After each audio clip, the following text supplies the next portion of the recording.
Is Pakistan's beleaguered former Prime Minister Imran Khan now virtually being erased from the country's history? I'm Barkha Dutt, here with the Mojo story. This question arose after a video by the Pakistan Cricket Board actually eliminated or literally removed Imran Khan from promotional video material that it then reinstated after a massive social media backlash. Cricketers like Wasim Akram said that the PCB should delete the earlier video and apologize. That apology has so far not come, even though a new video has. This, of course, is the most minor of Imran Khan's present problems. Imran Khan is in jail while Pakistan has a new prime minister and the world has barely noticed. All of this has happened amid a raging debate over whether the Americans wanted to see Imran Khan out of power.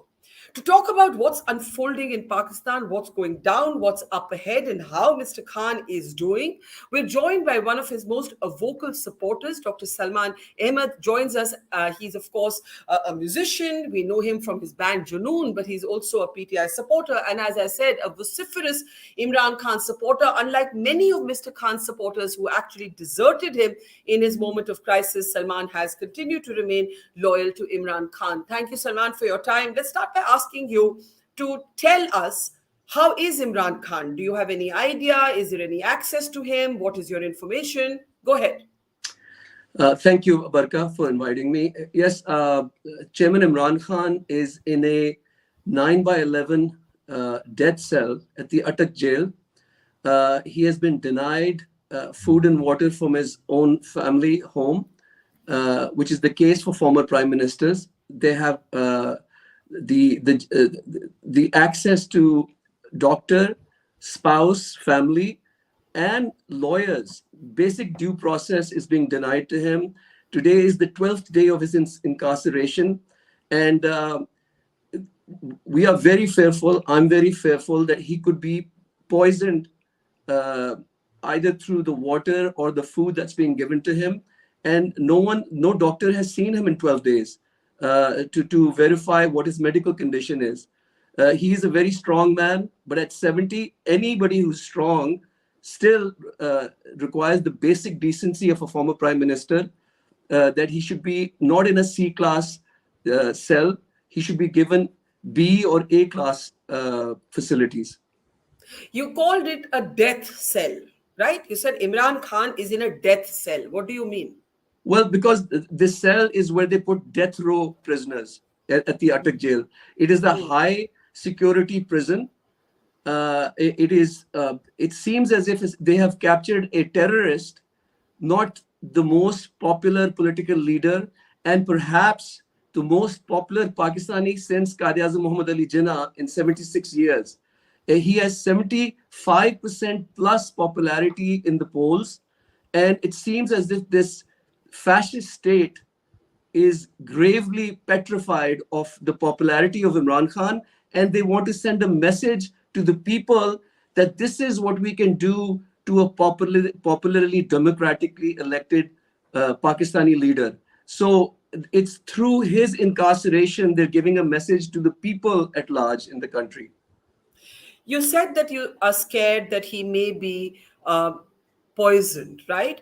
Why do you feel that? And Salman, I'm going to request you to sit back just a little bit because we're not seeing the top of your head. Yeah, go ahead. So, Barkha, in the last 16 months, since April 9th, 2022, when Prime Minister Imran Khan's government was toppled, over the last 16 months, during this puppet government of PDM, which has now left, the Sharif government, over 10 people have mysteriously died of poisoning. And all of them, one of them was the Dr. Rizwan. He was the director of the NAB.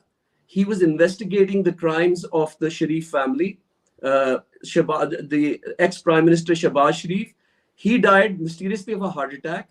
Then on November 3rd, Barkha, there was a assassination attempt on Prime Minister Imran Khan, the former Prime Minister Imran Khan.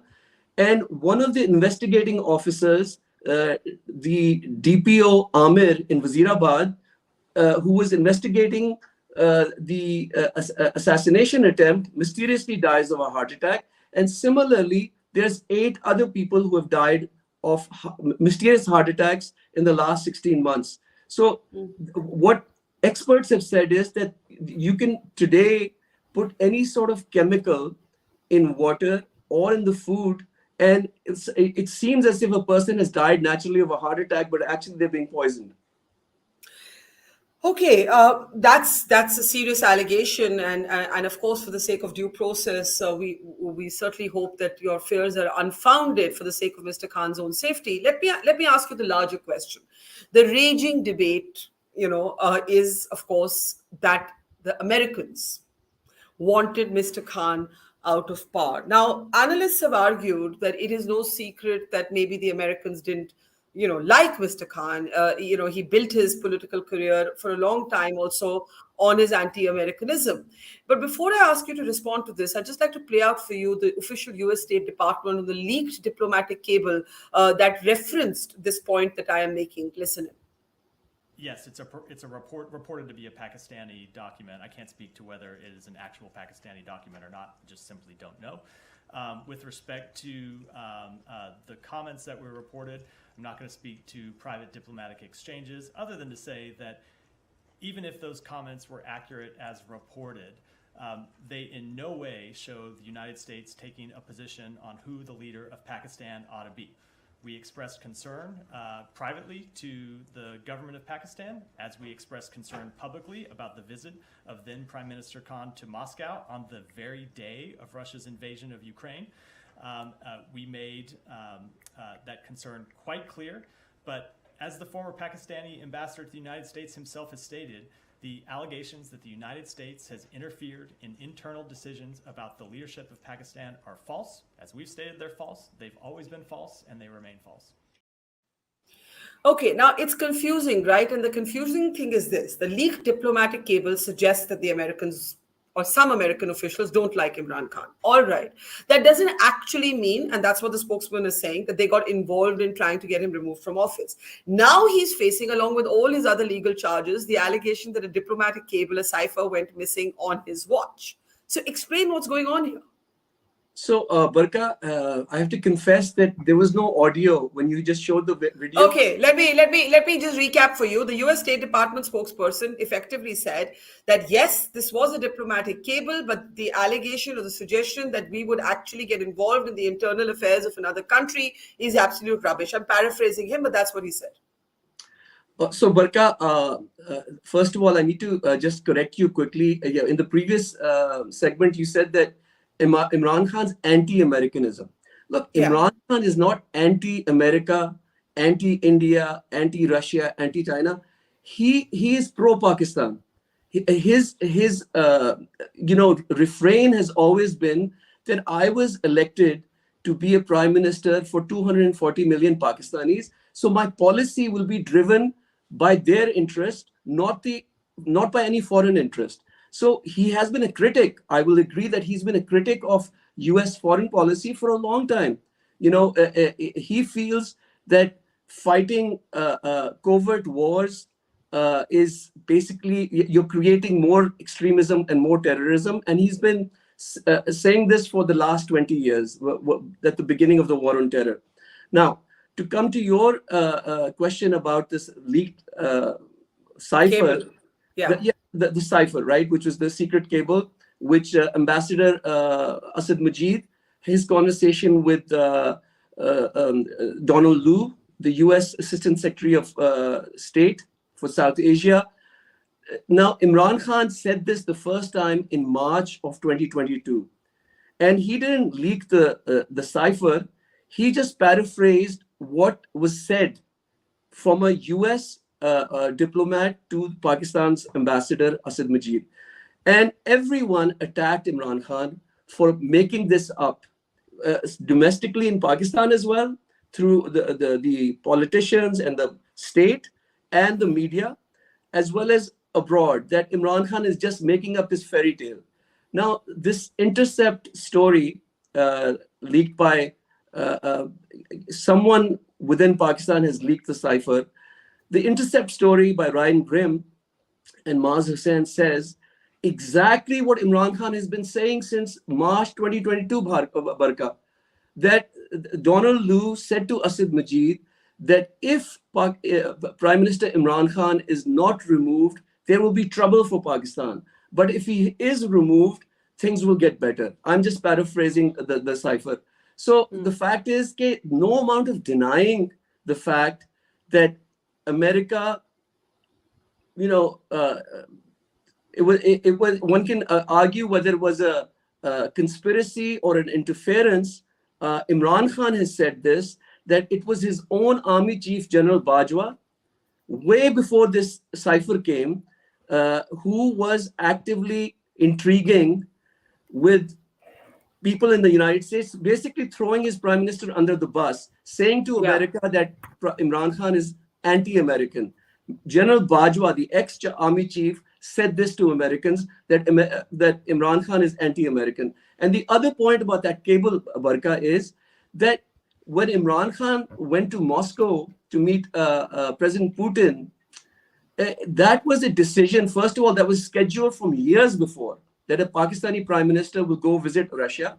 And it was not a unilateral decision, which contradicts what the cipher says, basically, where the US, Donald Lu is saying that this was a unilateral decision. So you're actually saying that the Intercept story vindicates Imran Khan. Basically, that's what you're saying. Now, here's my question.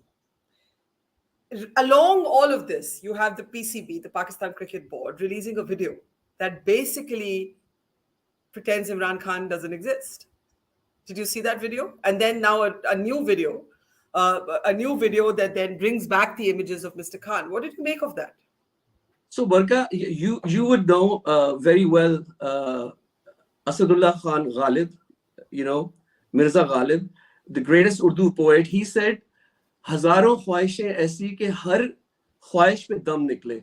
It is the intention and the desire of the Pakistani state to wish away Imran Khan. They've clamped down on Pakistan media. You cannot mention his name, show his face, say anything about his party, which is positive.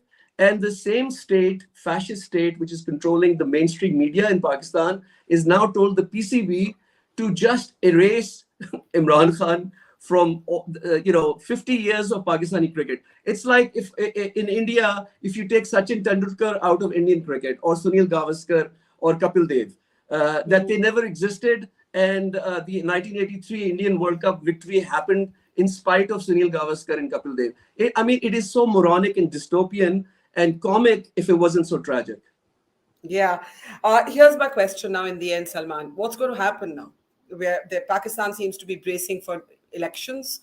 It looks like Mr. Khan will not be allowed to contest those elections. That's the first point. The second point is, while all of this is happening, you have churches being attacked in Pakistan, a leading bishop in Pakistan making a really heartbroken appeal. So I don't know, how do you reconcile the political churn, the social unrest? Great question. Barka, so we should learn from history. In Pakistan's 76 years, more than half of those 76 years have been military dictatorship, and the other basically puppets, dynastic puppets in power from the Sharif and Bhutto dynasty, being the puppets of the military. Now, what Imran Khan has done, which arguably no other political leader, maybe the exception of Zulfikar Ali Bhutto, has got massive public support. Over 75% of the people are with Imran Khan. And this was demonstrated this August 14th on Independence Day, when despite the crackdown, millions of people all across Pakistan on the streets and on social media said, "Free Imran Khan now." What I think going forward is that Pakistan cannot sustain military dictatorship as it used to before. Military dictatorship cannot stable Pakistan. The only way forward, Barka, for political and economic stability is free, fair elections. And that is what I'm trying to inform stakeholders in the United States and international stakeholders, that if there is no movement towards democracy, if democracy is dismantled, it will destabilize a country of 240 million people with nuclear weapons, and it will also destabilize the region. It's a very, it's a very critical stage that we are in. I don't think India wants to destabilize Pakistan. It would work better with a democratic Pakistan. I don't think China, Iran, Afghanistan would want to destabilize Pakistan. So it's a very critical time period. Immediately, we should release Imran Khan, who's been put in this death cell for flimsy, false, bogus charges, and we should go towards free, fair elections, as the Constitution says. Are you still hopeful, given that you fear that he might be poisoned? Well, look, here's the thing. I've always been an eternal optimist. I feel that the public of the 75% plus public of Pakistan will never accept any draconian measure or anything untoward happening to Imran Khan. The public will show their feelings. Okay, let's see what happens. A turbulent time in Pakistan. You make an interesting point that India is not immune to an unstable Pakistan. It has an impact on us here, of course, from a security perspective, especially. Thank you, Dr. Salman Ahmad, for talking to us. And we'll circle back later to see what the latest news is out of Pakistan. Thank you. Thank you, Barkha. It's great to see you here. Thank you for watching our work. If you haven't subscribed yet, don't forget to click the bell icon and subscribe to Mojo Story and support independent, robust journalism.